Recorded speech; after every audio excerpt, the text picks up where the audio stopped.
السلام علیکم ویئرس، آپ دیکھ رہے ہیں ناصرانہ امام اور میں ہوں آپ کا ہوسٹ سید علی رضا۔ آج ہمارے ساتھ موجود ہیں آغا جعفر علی یامسوبی، یہ خاص نمائندے ہیں آغا علی سستانی کے پاکستان سے، اور آج ہم ان کی بایوگرافی پہ بات کریں گے کہ آغا نے کہاں سے سٹارٹ کیا اور کہاں کہاں پہ پڑھے ہیں اور ماشاءاللہ اس مقام پہ کیسے پہنچے ہیں۔ تو چلتے ہیں آغا کی طرف۔ آغا سب سے پہلے تو آپ کا بہت بہت شکریہ، آپ نے ہمیں اپنا قیمتی ٹائم دیا اور دعا گو ہیں کہ آپ کو اللہ تعالیٰ مزید ترقیاں دے۔ تو ہم اسٹارٹ یہاں سے کرنا چاہتے ہیں کہ آپ پاکستان سے کس شہر سے ہیں؟ بسم اللہ الرحمن الرحیم، اللہم صلی علی محمد وعلی محمد۔ جی میرا تعلق ضلع بکھر سے ہے، پنجاب سے۔ جی تو اگر آپ نے ابتدائی تعلیم کا آغاز کہاں سے کیا؟ جہاں تک دینی تعلیم کو سٹارٹ کرنے کا مسئلہ ہے تو ہمارے اپنے علاقے میں ایک پیش نماز تھے مولانا محمد علی خان صاحب، تو ابتدائی دینی تعلیم میں یعنی مدرسے میں جو ایک دو کتاب ابتدائی پڑھائی جاتی ہے تو وہ میں نے ان کے پاس گھر ہی میں پڑھی تھی۔ ماشاءاللہ۔ تو اس کے بعد کون سا پاکستان میں ادارہ تھا جس سے آپ نے سیکھنا شروع کیا، کچھ مدرسہ یا استاد؟ جی اس کے بعد میں نے باقاعدہ جو تعلیم کا آغاز ہے، دینی تعلیم کا آغاز، وہ مدرسہ باقر العلوم کوٹلہ جام، یہ بکھر سٹی سے کوئی 10 کلومیٹر کے فاصلے پہ ہے، وہاں سے میں نے تعلیم شروع کی اور تقریباً 4.5 سال کا عرصہ میں وہاں رہا۔ ٹھیک ہے۔ اور اس کے بعد آپ نے پاکستان میں تعلیم حاصل کی یا باہر چلے گئے؟ نہیں، اس مدرسے کے بعد میں ایران گیا اور یعنی پاکستان میں صرف اسی مدرسے میں ہی رہا تھا۔ ٹھیک ہے۔ اس کے بعد ایران گیا، کوئی 7 ماہ میں ایران میں رہا، انتظار میں تھے کہ ہمارا ویزا آنا تھا عراق سے نجف اشرف کے لیے۔ ٹھیک ہے۔ تو 7 ماہ وہاں رہنے کے بعد ہم واپس آئے، اور اس وقت جو ہے وہ صدام کا زمانہ تھا، تو آیت اللہ حافظ بشیر حسین نجفی حافظہ اللہ، ان کی کوشش سے جو ہے وہ کچھ طلبہ کے لیے ویزے آئے تھے عراق کے لیے، نجف اشرف حوزے کے لیے، تو پھر ہم وہاں چلے گئے۔ ماشاءاللہ۔ اس ٹائم آپ کی ایج کتنی تھی؟ جی ہاں، اس ٹائم میری ایج کوئی یعنی اباؤٹ 24 ایئرس۔ یہ آپ کو شروع سے اس طرف رجحان تھا یا کس طرح آپ عالم دین کی طرف آئے؟ جی میں جب گھر میں ہوتا تھا، شاید 6 7ویں کلاس، اس ایج میں تو چھوٹے جو بچے ہوتے تھے مثلا 3 4 کلاس والے، تو میں علیحدہ کر کے ان کو باجماعت نماز پڑھایا کرتا تھا۔ تو وہ ہمارے علاقے کے جو مولانا صاحب تھے، اس مدرسے کے پرنسپل جس میں گیا تھا، ملک ملازم حسین علی اللہ مقامہ، ان کی شخصیت سے میں بہت زیادہ متاثر تھا، یعنی ان کے حالات سنتا تھا تو دل کرتا تھا کہ میں ایک ایسا عالم ہی بنوں۔ اور دوسرا میرے جو والد صاحب تھے وہ قرآن مجید بہت زیادہ پڑھتے تھے، بہت زیادہ قرآن پڑھتے تھے اردو میں، ترجمہ تفسیر، اس وقت جتنے ترجمے تفسیر موجود تھے وہ سارے تقریباً انہوں نے پڑھے۔ تو وہ مجھے کہتے تھے کہ قرآن مجید میں ایک آیت ہے جس میں اللہ تعالیٰ یہ ارشاد فرما رہا ہے کہ ہر قوم سے کچھ لوگ جائیں اور علم دین حاصل کریں اور واپس آ کر اپنی قوم کو ڈرائیں، شاید وہ ڈر جائیں۔ تو ہم 7 بھائی تھے، وہ کہتے تھے کہ اس آیت کا مصداق میں آپ کو دیکھنا چاہتا ہوں کہ آپ مثلا جائیں، علم دین حاصل کریں اور واپس آ کر اپنی قوم کو ڈرائیں۔ ماشاءاللہ۔ عراق سے آپ نے کس سے زیادہ انسپائر ہوئے یہاں؟ جی عراق میں اگرچہ اکثر اساتذہ جو ہے وہ نیک سیرت، اچھے بااخلاق ہستیاں ہیں، لیکن میں جو اپنا آئیڈیل استاد اخلاقی حوالے سے، زہد و تقوی کے حوالے سے بتاتا ہوں، وہ استاد سید محمد باقر سستانی حافظہ اللہ، جو کہ آیت اللہ سستانی کے چھوٹے فرزند ہیں۔ ماشاءاللہ۔ تو پھر آپ نے وہاں سے کس کس استاد سے سیکھا ہوا ہے، کس کس استاد سے آپ نے استفادہ حاصل کیا وہاں پہ؟ جی میں ویسے جو پہلے والی کتابیں ہیں تو وہ تو بہت سارے استاد بنیں گے مثلا، لیکن جو مین کتابیں یا اس کے بعد خارج ہے، تو مین جو کتابیں ہیں وہ انہی سے ہی یعنی پڑھی تھیں۔ سید محمد باقر سستانی حافظہ اللہ اس وقت وہ پڑھاتے تھے کفایہ اور مقاصد، بعد میں تو 1 سال 9 سال ہو چکے ہیں وہ باعث خارج دیتے ہیں، 2 سال میں ان کے پاس باعث خارج میں بھی گیا، اور اس کے بعد جو باس خارج کا میرا عرصہ ہے جو کہ تقریباً 10-11 سال بنتا ہے، اس میں مین 3 شخصیات ہیں جن کے پاس زیادہ گیا ہوں میں۔ آیت اللہ سستانی حافظہ اللہ کے بڑے فرزند استاد سید محمد رضا سستانی حافظہ اللہ، ان کے ہاں مجھے 10-1 سال ہو گئے۔ سید محسن حکیم طباطبائی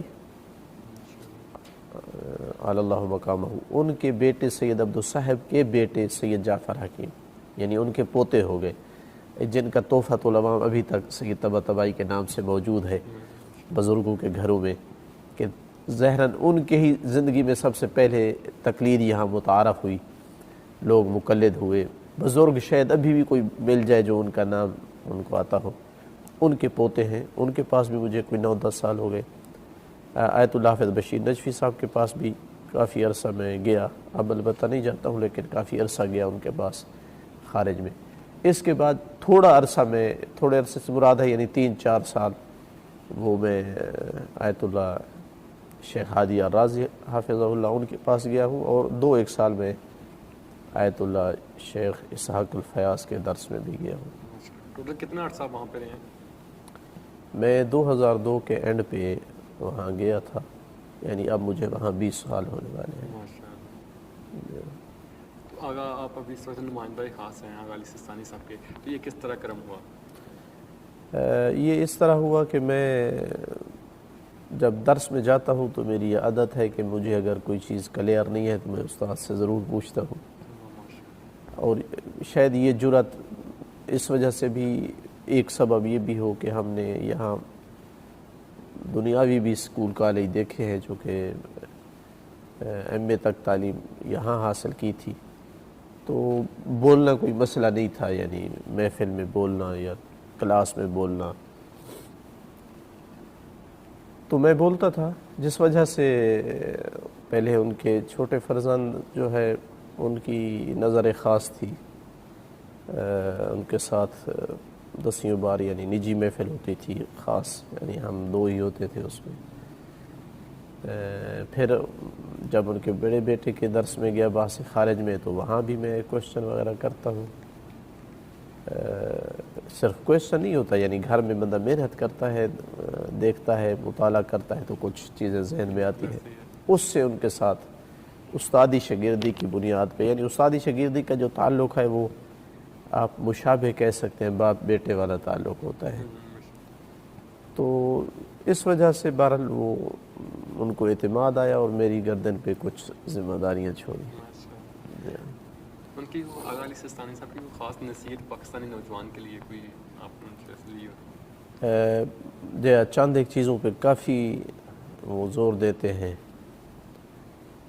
چونکہ جانتے ہیں کہ مختلف عقائد اور مختلف تقلید والے لوگ رہتے ہیں، اور یعنی کچھ اصلا نہیں کرتے، کچھ کرتے ہیں تو مختلف مراجع کی کرتے ہیں، تو ایک اس چیز پہ بہت زور دیتے ہیں کہ اپنے نظریات پہ رہتے ہوئے اتحاد اور اتفاق سے رہیں، لڑائی نہ کریں آپس میں، ایک دوسرے کے ساتھ تصادم نہ کریں۔ جتنا یہ چیز ہمیں نقصان دے سکتی ہے، پیچھے کر سکتی ہے، اتنا دشمن ہمارا نقصان نہیں کر سکتا۔ دوسرا جو دنیاوی تعلیم ہے، رائج مروجہ تعلیم، اس کے بارے میں بہت زور دیتے ہیں، کہتے ہیں کہ تمہارا پاکستان میں چونکہ تم عدد میں دوسروں سے کم ہو، تو تم اگر دور کی سوچو اپنی قوم کے بارے میں اور اپنے دفاع کو مضبوط کرنا چاہتے ہو، تو اس کا سب سے بہترین حل یہ ہے کہ تم تعلیم میں سب سے آگے نکلو۔ یعنی اگر تمہارے بچے ہر فیلڈ میں جو ہے وہ آگے ہیں تعلیم میں، تو تمہاری قوم مضبوط ہے۔ حتیٰ کہ یہ اقتصاد اور مال یہ چیزیں بعد میں ہیں، آج دنیا پہ اس قوم کا ہولڈ ہے جو قوم تعلیم میں آگے ہے۔ جوان آئے ملاقات کے لیے تو اس پہ کافی زور دیا کہ تم کوشش کرو جس فیلڈ میں ہو کوئی ایجادات دو اپنی قوم کو، اپنی ملت کو، پوری قوم کا سر بلند کرو، اپنی فیملی کا، اپنے قبیلے کا، دوسروں کا، اس طریقے سے تم سہارا بنو گے، غریب غربا کے لیے جو ہے وہ تم ایک آسرا بنو گے۔ اگر نکمے رہو گے، یعنی نیٹ تمہاری زندگی لے جائے، تو تم دوسروں پر بوجھ بنو گے، جبکہ تم جس ایج میں ہو تم نے اپنی ملت اور قوم کا بوجھ اٹھانا تھا۔ تو اس پہ کافی تاکید کرتے ہیں، ساتھ یہ بھی کہتے ہیں کہ جس فیلڈ میں ہو، جو مہارت تم سیکھ رہے ہو، جو کاروبار تم کر رہے ہو، ان 3 کتابوں کو اپنے سینے کے ساتھ لگا کے رکھو، ہمیشہ ان کا مطالعہ جاری رکھو۔ قرآن مجید ہے، نہج البلاغہ ہے، اور صحیفہ کاملہ ہے۔ جو جوان ان کو اپنے ساتھ رکھتا ہے، ان کا مطالعہ رکھتا ہے، اس کے اخلاقیات پہ اثر نہیں کرتی دنیا کی کوئی چیز، اس کے دین کو اس سے نہیں چھین سکتے، کوئی بھی طاقت اس سے نہیں چھین سکتی، چونکہ ان میں ایسی تعلیمات ہیں جو ضمیر، جو نیچر، جو عقل، جو فطرت کے عین مطابق ہیں، اور جس فطرت پر اللہ نے جوان کو خلق کیا تھا، یہ کتابیں اس کی فطرت کو نکھار دیتی ہیں، چونکہ ان کی تعلیمات اس کے مطابق ہیں، اور ایسا نوجوان اپنے راہ حق پہ ثابت قدم رہتا ہے۔ اختتام پہ بس آپ دیکھنے والے ویورز کو پیغام دینا چاہتے ہیں؟ جی آپ، پیغام تو سب سے بڑا پیغام یہی ہے جو میں آج کل ماہ مبارک میں کوشش کر رہا ہوں نوجوانوں تک، بزرگوں تک دینے کا، کہ ہمارے معاشرے میں جو ہے قرآن کی تعلیمات یعنی نہیں ہیں، ہم قرآن سے بہت حد تک دور ہیں۔ یعنی پاکستان میں کتنے شہروں میں گیا ہوں انہی ایام میں، تو جگہ جگہ دوسرے مسلمانوں کے جو ہے پوسٹر دیکھے ہیں، درس قرآن، تفسیر کا درس، اس طرح کے عناوین، لیکن کہیں بھی ہمیں اپنی قوم کی طرف سے ایسا پوسٹر لگا ہوا نظر نہیں آیا۔ تو جہاں ہم اہل بیت علیہ السلام کے خمسے کرواتے ہیں، عشرے کرواتے ہیں، کروانے چاہیے، اس سے بھی زیادہ کروانے چاہیے ہمارے لیے، یعنی وہ بھی واجب اور ضروری ہے، لیکن وہیں پہ ہمیں قرآن کی تعلیم دلانے کے لیے، قرآن کی تفسیر سکھانے کے لیے بھی کوئی اہتمام ہونا چاہیے، قرآن مجید کے کوئی درس ہونے چاہیے، چونکہ اللہ کے رسول نے اپنی امت کو جو ہے وہ 2 چیزوں کے حوالے کیا تھا اپنے بعد، فرمایا تھا کہ ان 2 سے متمسک رہنا تو تب تم گمراہ نہیں ہوگے، ایک اپنی اہل بیت کا کہا تھا، اور دوسرا قرآن مجید کا کہا تھا۔